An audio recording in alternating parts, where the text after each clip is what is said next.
ሉላ መርማሪ ፖሊሱን ይቅርታ ጠየቀችው። ምን ላድርግ ብለህ ነው መርማሪ? እኔ እኮ ግራ ገብቶኝ ነው እህቴ።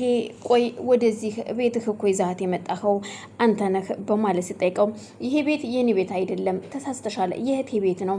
እንግዳውስ እህቴ እዚህ ቤት ነው የታገተችው። ወደዚህ ቤት ይዟት ሲመጣ እኔ ተከታትዬ አይቻለሁ በማለት ስትነግረው እርግጠኛ ነሽ ወይ ሲላት አዎ እርግጠኛ ነኝ፣ እዚህ ቤት ነው ያለችው። በጣም ጥሩ፣ ግን ሁለተኛ ከህግ ባለሙያ ላይ እንደዚህ አይነት ድርጊት አይደረግም። እኔ ችግር የለውም ተረድቼሻለሁ። ምክንያቱም እኔን ተከትለሽ ስትመጪ እዚህ ጋር የእህቴ ቤት እንደሆነ ስላላወቅሽ ነው እንጂ እኔ የማውቀው ታሪክ የለም። ስለዚህ ምንም ችግር የለውም። እኔ አሁን እንደ ሌሎቹ ፖሊሶች በሆን ኖሮ አንቺን ወደ እስር ቤት ነበር የማስገባሽ። እናም ግን ችግር የለውም፣ እኔ ምርሻለሁ ለእህትሽ ስል። እህቴ ደግሞ እንደዚህ አይነት ወንጀለኛ ከሆነች የእውነት በጣም አዝናለሁኝ።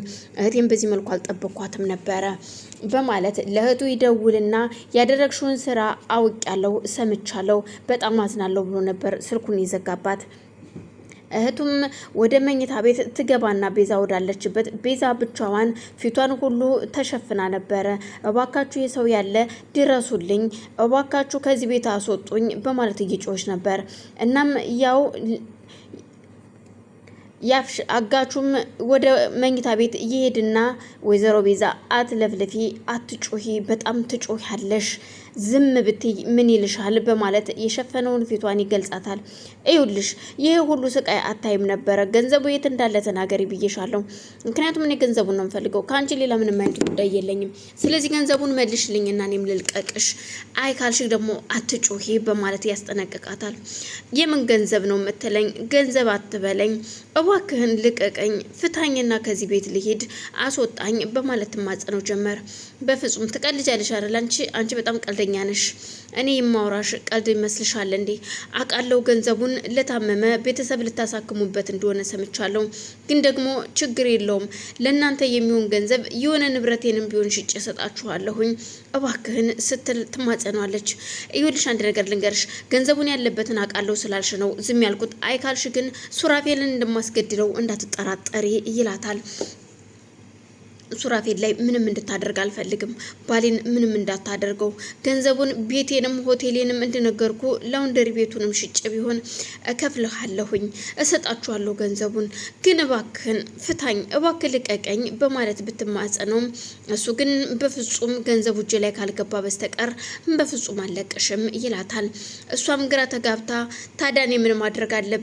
ለኔ ጊዜ አልሰጠኝም፣ የራስህን እንጂ እኔን እያዳመጥከኝ እኮ አይደለም በማለት ቤዛም ተናዳ ስለነበር ዝም ትለዋለች።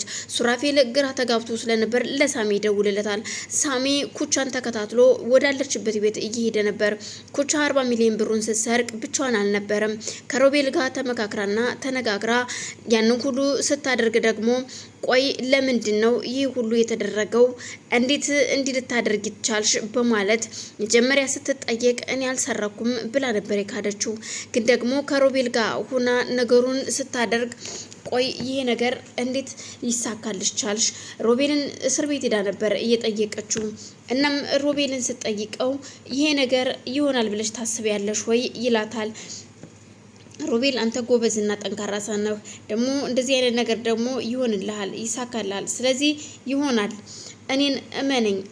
እዚህ እስር ቤት አንተም ትወጣለህ፣ ምክንያቱም እኔ ይህንን ነገር ካስተካከልኩኝ አንተ ትወጣለህ በማለት ትነግረዋለች።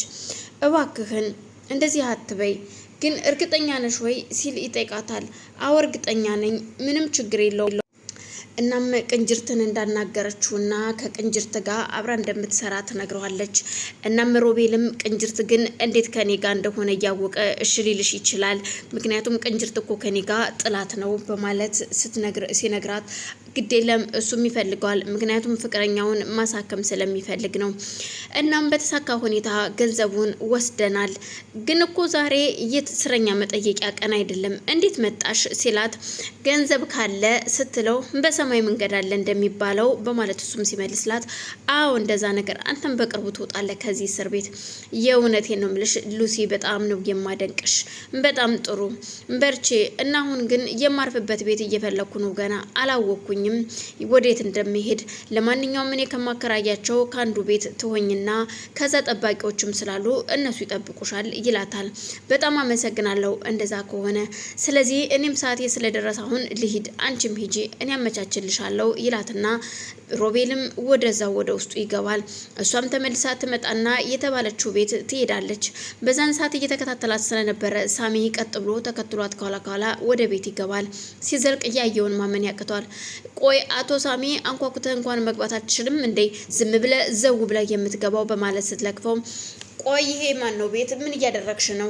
የማን ቤት ይመስልሃል? የኔ የሉሲ ቤት ነው በማለት እሷም ስትመጻደቅበት አልገባኝም። እንዴት አየህ ሉሲ እንደዚህ ነች፣ መስራትም ማግኘትም ትችላለች፣ ገባህ በማለት እሱን ስትላላጥበት ሱሩም ደግሞ ቆይ 40 ሚሊዮኑን አንቺ ነሽ ወሰድሽው ማለት ነው? አሁን እንደዛ በለው ከግብረ አበሮቼ ጋራ እሱን ወስጃለሁ ከመሰሎች ጋር አብሬ፣ ስለዚህ ያው በሱ ነው እንደዚህ የምሆነው በማለት ስትነግረው ሳሚ በጣም ይናደድና አንቺን ነበር እንዴ አፍቅሬሽ ወድጀሽ የኖርኩትኝ ምን አይነቷ ሰይጣን ነሽ ግን በማለት ይናደዳል። አንተንም አፍቀሬ ኃጢአት አልነበረም፣ ግን አንተ የምትወደው ቤዛን ስለሆነ ሂድ ከቤዛ ስር ሁን። ከዚህ በኋላ ትቃጠላለህ እንጂ እኔ ሉሲን አታገኘኝም። እንደፈለኩ መሆን እችላለሁ። በልዞር በልውጣለኝ በማለት ስትገላመጠው እሱም ንዴቱን መቆጣጠር ሲያቅተው አንገቷን ይዛታል። አንገቷን ይዞ ከጣላት በኋላም በጣም ተናድዶ ስለነበረ እሷም እንዲደርሱላት ጠባቂዎቿን በመጥራት ጠባቂዎቹ ይመጡና ያስወጡታል ሳሚን። ሳሚት በጣም ተናዶ እየሄደ ያለ እሷም እንዴት ምን አባቱንስና እንዲህ ያደርገኛል ደግሞ እሱም ሰው ሆኖ ደግሞ እኔን ያንቀኛል እንዴ በማለት የፈለኩትን ነው የማደርገው። እንዴት በእነዚህ ምስኪን ሰዎች ላይ ኃጢአት ትሰሪያለሽ?